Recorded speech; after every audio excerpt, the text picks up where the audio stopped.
everyone. So today we're going to be doing a pretty cool fossil activity. Now for this activity you're going to need either Play-Doh or clay. I chose to do Play-Doh because then I can make as many fossils as I want and really change it around and also have some pretty fun colors. But if you use clay, then you can also keep those fossils when they dry up and there'll be something cool to look back on. Another thing is any type of household items or just small items that you can indent. So for me, I'm going to be using a key, just a normal house key. I'm going to be using a paper clip. I'm going to be using dimes. And last, I'm going to use this part of a fork to make indents. Now, something really cool that you could use is also like leaves or small sticks, anything that you think would be pretty cool to find and see texture in and different designs. So the point of this activity is kind of to get to understand what fossils are all about. And so I'm doing this overhead view so you guys are going to be able to see what we're working on and what we're talking about. But fossils are pretty cool because it's a decaying organism that is normally set in clay or some type of substance, and when it decays and the body's no longer there, then it leaves what's behind called a fossil. And so that's when you can really see the indent of these different objects. So the first one we're going to start with is orange, which I already have out and ready to go. But basically you're going to roll it up in a ball, and then you can make it really whatever shape you want, but you want it to be pretty flat but not fully. So I'm just going to make mine kind of a circle shape, and then I'm going to make it big enough so that my species or my organism, which in this case mine's not alive obviously, it's just a key, so my item is going to be printed into this.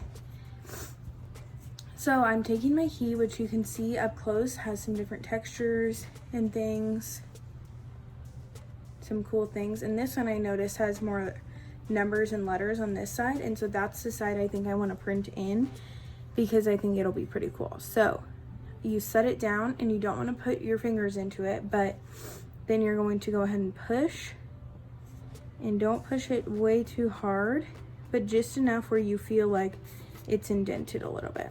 Now we're gonna set that one aside so it can really set in there and be printed in.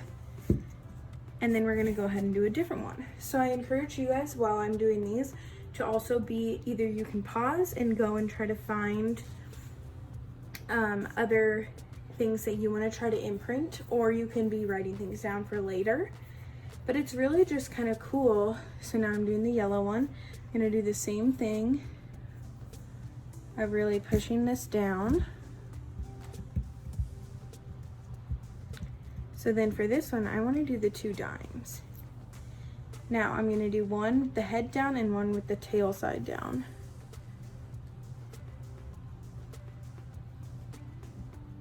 And you want to push it in.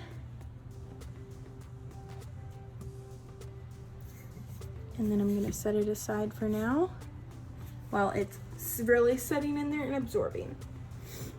So now we're gonna do another one. I just love all the cool colors with the Play-Doh. I think it's pretty cool. But you can do this pretty quick and do all different objects. So now I'm gonna do the paper clip. This one's a little harder because it's thinner. But you just want to try to push down as best as you can. And my very last one in green, I'm going to do the fork design. So again, I really encourage you to try to find some cool things that you could try to imprint. And once we're done imprinting these, so then this one I'm just going to do some lines with the fork. So this one you're kind of going to see it right away.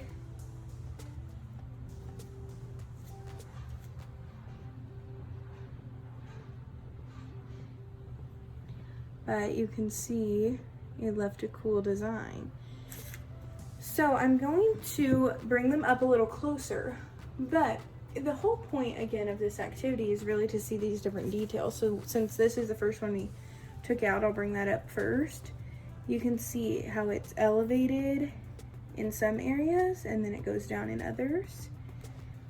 And so this is really cool to be able to see different details and things, because let's say this was part of a fish or a different fossil. This is what would be left behind in the fossil. It would be these intricate details. So let's go back to our first one.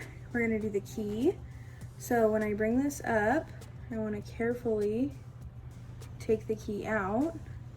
And as you can see, it has the different lines and textures and grooves all on this side. If you get super, super close, you might be able to see in that corner over here, right there, there's a little bit of that number detail also. So you can see the different textures. Sounds pretty cool.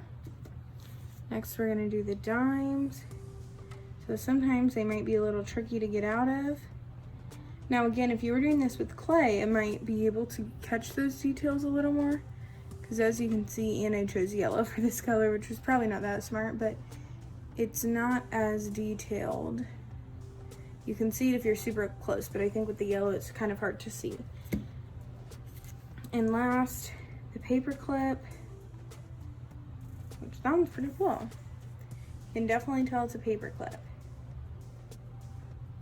So I also would encourage you to do some different items that maybe people wouldn't be able to guess, and then try to have them guess. But again, you can use Play-Doh like this, or you can do clay if you want it to stick.